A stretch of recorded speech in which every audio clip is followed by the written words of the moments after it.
Welcome back. Today we're going to talk about something a little bit different. A pair of earbuds, as I would call them, a pair of flatheads, as he would probably call them, because he created a company called Flathead Audio. This is their first model. This is the FH-01. So here's what it looks like up close. I would call this the Spider-Man theme. The red and blue is actually kind of a classic color combination, but I don't know. I always think of Spider-Man. But, here's what they look like up close. It says Flathead there. I think it does say FH-01 on the side, 2024. So very nice, very similar to MX500 style shells. The cable is actually braided in a little more interesting thing, and a more interesting way than I thought. Kind of a classic cable, like an older style cable braiding. I'm not even sure what the name of it is. It's more of a loop than a braid, but very cool. You usually don't see it in red and blue. I definitely have some older cables where you see that in kind of a pure copper color, and it's pretty cool. It goes back a ways. It's kind of a traditional style braiding, but done very, very nicely here on the FH-01. Those of you who are interested in the hat, I think originally he was giving away a hat with some number of orders. I don't know where that is in the process. This is also the 3.5 millimeter version of this. But those of you interested in the hat, do ask him about the hat if you're going to order. Some may be available, some may not be available. I'm not sure where it is at this point in time. But this is the FH-01. And what is it? Kind of right away. It's a new brand from a community member. I think those of you in the Flathead community kind of know exactly the story behind it. I'm kind of on the outskirts, very, very far outskirts of the Flathead community. So he actually reached out to me through someone else who was in the community member. And that is how I acquired the FH-01, because I was interested in hearing it. And more so, this is kind of, and I put this here. So I like the idea of putting out an affordable earbud that looks professionally produced and listed on AliExpress, right? I think there have been quite a few earbuds but done by community members. And, I think Flathead kind of got all the little swag bits right, got the colors right, got the case right, which I didn't show, but I will show it right now. Through the magic of video, we now have the Flathead audio case. So again, as I was saying, everything here is sort of done right the way you would expect from a kind of not necessarily a high-end company, but pretty much a professional company in the business of putting out audio products. All these things look very professionally produced, and it's available on AliExpress to make it easier to purchase. So again, kind of props to him for really pulling off the end-to-end productization of his dream, or his first version of what that dream is. It's done very, very well, and he definitely does deserve our support for this. So a lot of credit to him for that. So what is it really? I would call it a very nice vocal earbud. It pays attention to the mids. This whole flat bit right there is done very, very well. I love the weight and the timbre and dynamics that you kind of get right there. I think that was done very, very well. And it's actually, if you look at the graph of it next to Yincro's X6, I do think it's a little bit of a better version of that. Certainly, there must be a better driver, because there's definitely more resolve. It's tuned closer to my preferences. Flatter is a little bit better, and this one is kind of in the same ballpark. But I think this little bit on Yincro is actually pretty close to it, and Yincro has kind of a bump up to it too, and that's kind of there. But anyway, I would say that there's definitely more resolve there, and I definitely enjoy listening to it as well. And the bass, again, it's quite close to this flat style bass shelf, almost neutral, but what that really means on this particular set is it gives you very full sounding mids, and that is a great thing to hear. I love that style bass shelf, but it's a bass shelf for mids fans, and that sounds really full on lower instruments. It's really not for those who prefer kind of the heavier sub-bass heavy genres, EDM, hip hop. I think this kind of roll-off right here is pretty much standard for earbuds. Unless you have an earbud designed to go on more extension in the sub-bass, this is pretty standard. They have kind of this open style, so it's not really going to have a really large ramp in the sub-bass, at least on this style design. But I would also say the same thing. I think less is more mids. Even rolling off this on IEMs, you kind of get the same effect. It just doesn't get in the way of the mids. It doesn't really cloud the stage in the way that more sub-bass heavy sets do. Again, I would say this one was definitely kind of focused more in the midsection. And so you tilt this down a little bit, kind of in the design of an earbud. That gives you a little bit fuller sounding mids, clean mids, weighted mids. All this whole little bit right there is done very, very well. And then as you get into the upper mids, yeah, there is some energy there. It is quite energetic. You can kind of see from the rise.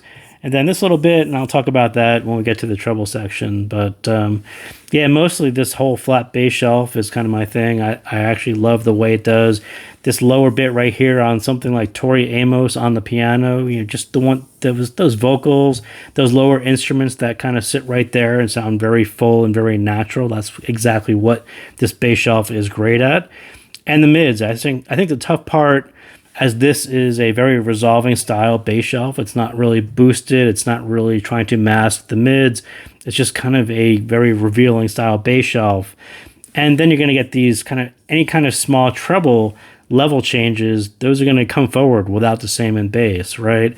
So if you think about a typical V-shape style tuning, where you have kind of a boost to it, and then you raise the volume, even though you have this little bump here that looks very energetic, you have kind of a bass boost as well. And as you turn the volume up, you sort of get an equal part boost to the bass and a little kind of an equal part boost to the energetic treble. And the two tend to kind of balance off each other.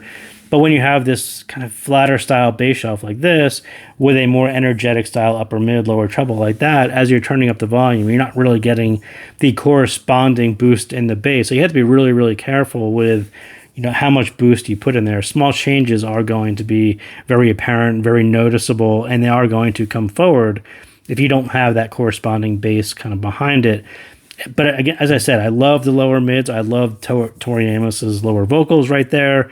But as they rise into the upper mids kind of over there, and as tracks kind of shift in direction up that way, I do think you do catch some of this extra energy as it looks on the graph. I think I was kind of bouncing between Tori Amos and the Smiths, and the Smiths it kind of plays right into that energy right there. And yeah, certainly at more volume, it is going to sound very energetic, and it is certainly going to be something that may not be everyone's preference. It's quite energetic when you get a lot of instruments and kind of happening all there at once. It became kind of a little bit intense, but maybe that's your preference, maybe not. Maybe it's also very track dependent, very much volume dependent as well. You just turn it down a little bit, and then it kind of falls back in place where it should be. Whereas where Tori Amos is down here, you can turn that one up quite a bit because her voice is sitting right there in the lower part.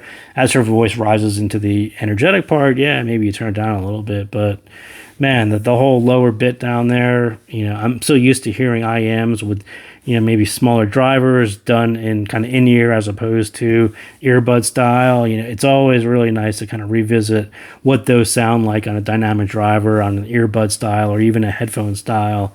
Things that IMs have a real problem with, doing these really full style mids that come across on an earbud like this. But so is it showing off the driver? Is this little extra bit there, that little energy bit, is that just showing off a little bit? I think it does show off a little bit. I think the upper mids are saying this is quite a nice driver, as I talked about, and you're going to hear all of it.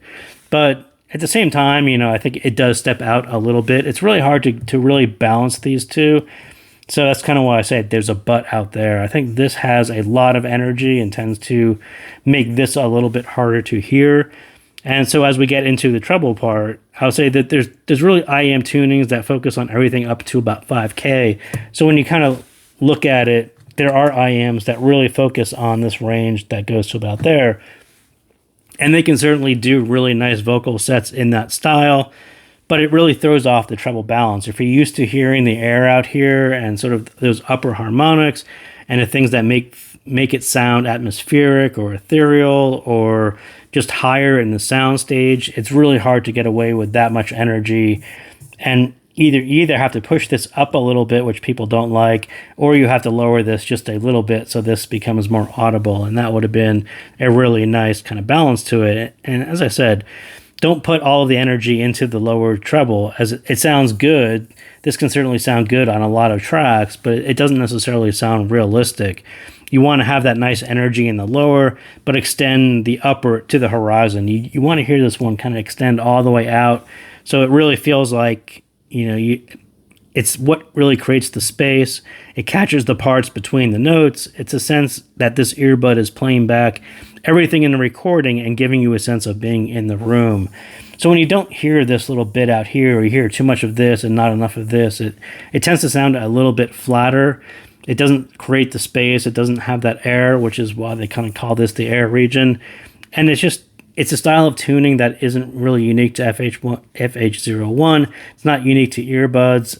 Plenty of IEMs tend to focus a lot of attention right here and then kind of just roll this off so people don't get fatigued. And it's just a style that some people like, some people don't like. I prefer just a little bit better balance between the lower and the upper so you can hear everything and it sounds kind of more like being in the room. But if you listen to a track like Mazzy Star's Fade Into You, there really needs to be decent extension to present that ethereal projected sound. And it's really a forced example of lower treble to upper treble balance and what that should sound like. And if you listen to that on IEMs or headphones, it has kind of the same ethereal feel to it, and it's really hard to throw it a little off balance where her voice has a lot of energy to it, but everything else that's around her voice, you're not really catching as much out here. And that track takes on kind of a slightly more closed-in version or an in-your-head version where it should really be kind of floating around your head and projected outwards. And it's kind of a forced example of this style, but it's kind of a good example of why I tend to like a balance between lower and upper. So that is what I got on the FH-01. So thank you guys again for tuning in, and I will see you next time.